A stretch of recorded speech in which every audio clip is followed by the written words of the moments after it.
નમસ્કાર, આપ જોઈ રહ્યા છો નેશન પ્લસ ન્યૂઝ. હું છું આપની સાથે હેતલ ભગત. સ્વાદના શોખીન સુરતીઓ માટે ફરી એક વખત લાલબત્તી સમાન કિસ્સો સામે આવ્યો છે.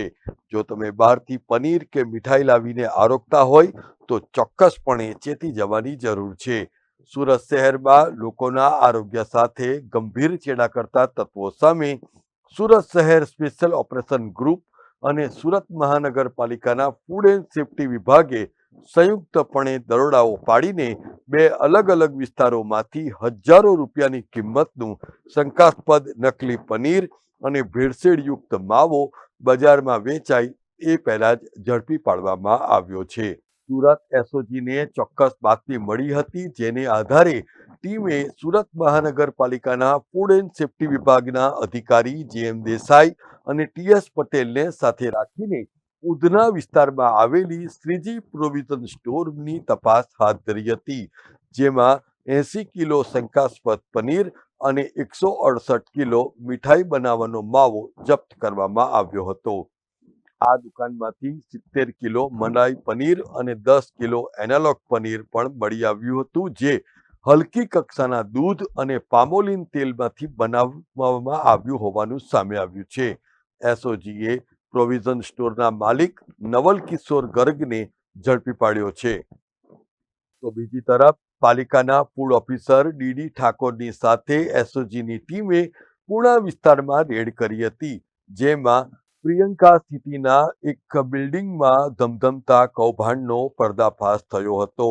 ફ્લેટના માલિક હનુમાન બિશ્નોઈના ઘરે તપાસ કરતા ત્યાં મીઠાઈ બનાવવા માટે વપરાતો 168 કિલો શંકાસ્પદ માવો મળી આવ્યો હતો. આ બંને દરોડામાં કુલ મળીને લાખો રૂપિયાનો મુદ્દામાલ જપ્ત કરવામાં આવ્યો છે અને આ ખાદ્ય પદાર્થો કેટલા હાનિકારક છે અને એમાં કઈ વસ્તુઓની ભેળસેળ છે તે જાણવા માટે તમામ નમૂનાઓ પૃથક્કરણ માટે મોકલી આપવામાં આવ્યા છે. આ સમગ્ર દરોડાઓ અંગેની વિગત ડીસીપી રાજદીપસિંહ નકુમે આપી હતી.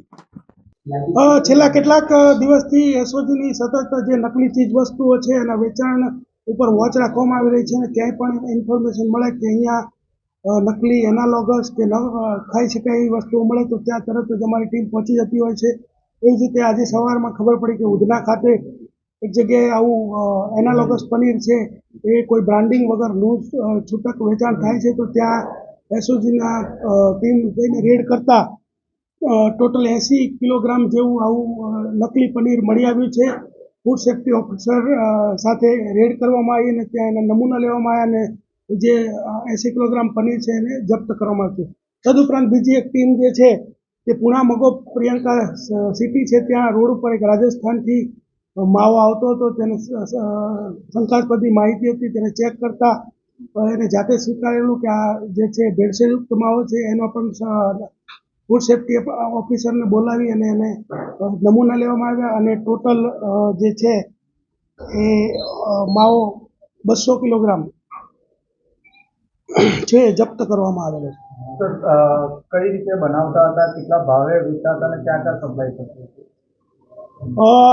અત્યારે જે અમને માહિતી મળી છે એ મુજબ આ જે પનીર છે એ અલગ અલગ જગ્યાએ લૂઝ વેચાણ કરતા હતા અને માવો જે છે વિવિધ જે દુકાનો સ્વીટ માર્ટ છે એની અંદર અને ડેરીમાં આ લોકો આપતા હતા, પરંતુ ડિટેલમાં જે એની છે એની જ્યારે રિપોર્ટ આવશે અને જ્યારે ગુનો દાખલ કરશું ત્યારે વધારે જે તપાસ કરશું એની અંદર મળી આવશે.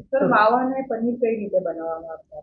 પનીર જે છે મોટે ભાગે પામ ઓઇલ ની અંદર થોડો ઘણો દૂધનો પાવડર મિક્સ કરી અને ત્યારબાદ એને ગ્લેશિયલ એસિટિક એસિડથી ફાડી અને આ લોકો બનાવતા હોય છે. અને બીજું અલગ અલગ રીતે પણ પનીર બનાવતા હોય છે, પરંતુ પનીર માટે એક જોગવાઈ છે એફએસએસએઆઈની કે જો તમે દૂધનું પનીર હોય તો એની ઉપર મિલ્ક પનીર લખવું પડે અને જો બીજું કોઈ માની લો કે પામ ઓઇલથી બનાવ્યું હોય કે અન્ય રીતે બનાવ્યું હોય તો એના ઉપર નોન ડેરી પ્રોડક્ટ અને એવું લખવું પડે ને એને પનીર તરીકે લખી શકાતું નથી. તો શું ભાવે વેચાણ કરતા? પનીર છે 200 રૂપિયાના આજુબાજુ આ લોકો વેચાણ કરતા હતા. ખરેખર રિયલ પનીર જે છે એ જો તમે બનાવો તો 500 રૂપિયા માં તમે વેચાણ કરી શકો, કારણ કે એની કોસ્ટ જ એટલી આવે છે. ખરાબ મુદ્દામાલ પણ મળી આવે છે. આ જે કોઈ મુદ્દામાલ મળ્યા હોય તમામ સીઝ કરવામાં આવ્યું છે અને નમૂના લેવામાં આવે છે અને નમૂના માંથી જ્યારે પણ એનું રિઝલ્ટ મળશે ત્યારે તાત્કાલિક કાયદેસરની કાર્યવાહી કરવામાં આવશે. રાજસ્થાનમાંથી ક્યાંથી આવી રહ્યો છે, ક્યાં મોકલવામાં આવ્યું? એ અત્યારે સીઝની પ્રક્રિયા ચાલુ છે અને એની તપાસ પણ અમારી ચાલુ છે. એ તમને બાદમાં જાણ કરીશું. પનીર અને માવાનો રિયલ ભાવ શું અને આ લોકો કયા ભાવે વેચતા? માવો જે છે આ લોકો 200 રૂપિયાના કિલોગ્રામના ભાવ વેચતા હતા. એનો રિયલ ભાવ તો 400 રૂપિયા આજુબાજુ હોય છે અને જે પનીર છે એનો રિયલ ભાવ 450 થી વધારે હોય છે અને આ લોકો 200 રૂપિયામાં વેચી રહ્યા છે. માવો પણ 200 રૂપિયામાં વેચી રહ્યા છે. Bureau report, nation plus news, Surat. સમાચારોના સતત અપડેટ મેળવવા માટે અમારી નેશન પ્લસ ન્યૂઝની યુટ્યુબ ચેનલને સબસ્ક્રાઇબ કરો, બેલ આઇકન દબાવો અને જોડાયેલા રહો ફેસબુક, ઇન્સ્ટાગ્રામ અને ટ્વિટર પર.